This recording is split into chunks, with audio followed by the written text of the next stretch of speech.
రాజధాని అమరావతిలో మరో కీలక నిర్మాణానికి ముందడుగు పడింది. పరిపాలనా నగరంలో ప్రవాసాంధ్రుల ఐకానిక్ భవన నిర్మాణం మొదటి దశకు ఏపీ ఎన్ఆర్టీ సొసైటీ టెండర్లు పిలిచింది. టెండరు దాఖలుకు ఈ నెల 10వ తేదీ వరకు గడువిచ్చింది. అమరావతిలో జగన్ పక్కన పెట్టిన ఒక్కో కీలక ప్రాజెక్టు కూటమి ప్రభుత్వం అధికారంలోకి వచ్చాక పట్టాలెక్కుతోంది.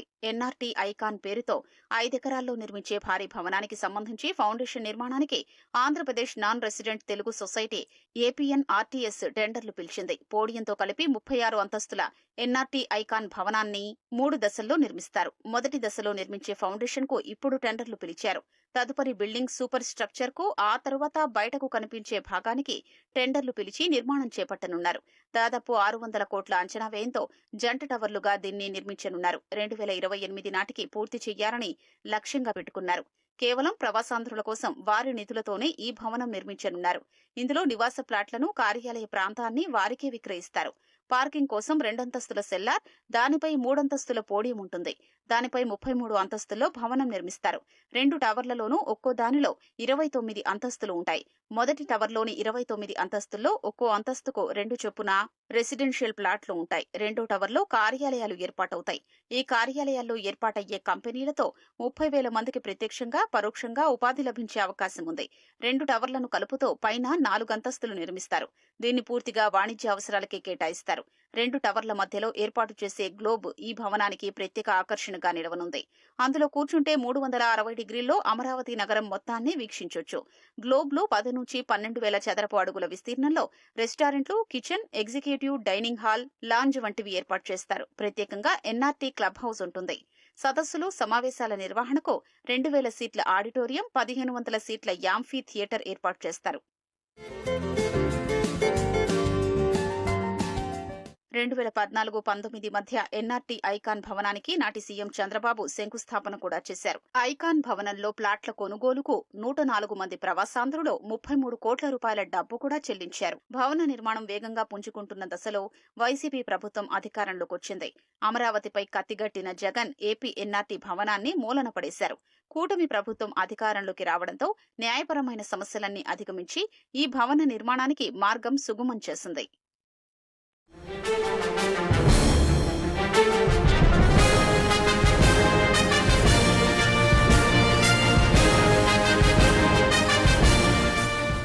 అమరావతి ఆంధ్రుల కలల రాజధాని.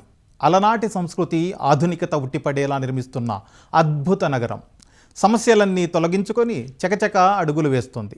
5 ఏళ్ల పాటు ముళ్ల పొదలతో నిండిన ప్రాంతం జంగిల్ క్లియరెన్స్తో చక్కగా కనిపిస్తోంది. అమరావతికి గుండెకాయ లాంటి సీడ్ క్యాపిటల్ నిర్మాణానికి సర్వం సిద్ధమైంది. ఒక్కసారి మొదలైతే ఆటంకాలు లేకుండా పనులను పరుగులు పెట్టించేలా పక్కా ప్లాన్ రెడీ అయింది.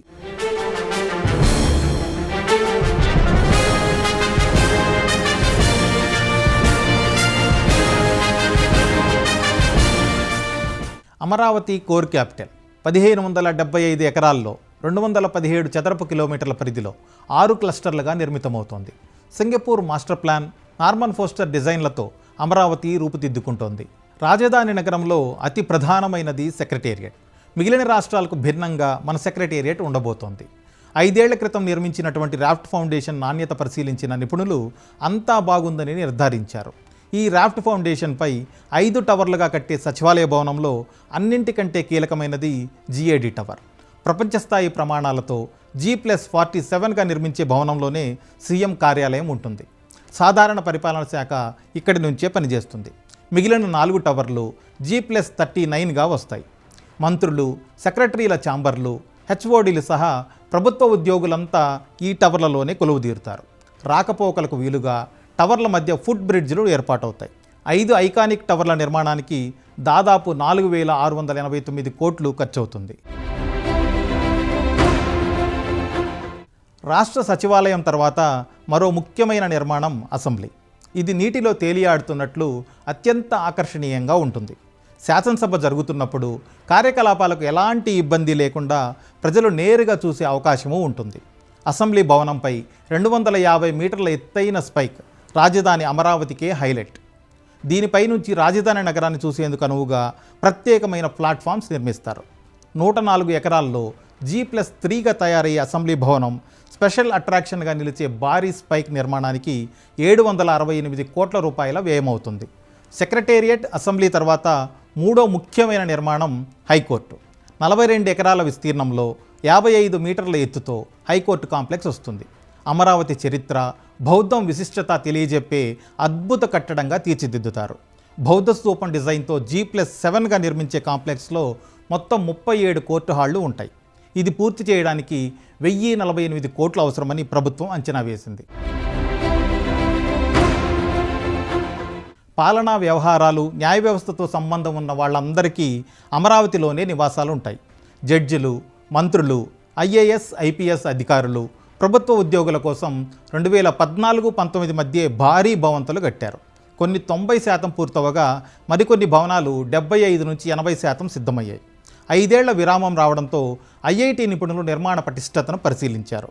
అంతా బాగుందని నిర్ధారణ కావడంతో గతంలో ఎక్కడ ఆపారో అక్కడి నుంచే పనులు మొదలు పెడుతున్నారు. ఈ భవనాలు త్వరలోనే అందుబాటులోకి వచ్చే అవకాశం ఉంది. రాజధానిలో ముఖ్యమైన కట్టడాల గురించి చెప్పుకున్నాం కదా, ఇక అమరావతి సమగ్ర స్వరూపం ఎలా ఉంటుందో ఒక్కసారి మాట్లాడుకుందాం. అమరావతి అంటే నవనగరాల కలబోత. ఆంధ్రుల చరిత్ర, సంస్కృతి, సాంప్రదాయాల మేళవింపుగా, తెలుగువారి ఆత్మగౌరవానికి ప్రతీకగా నవనగరాలను తీర్చిదిద్దుతారు.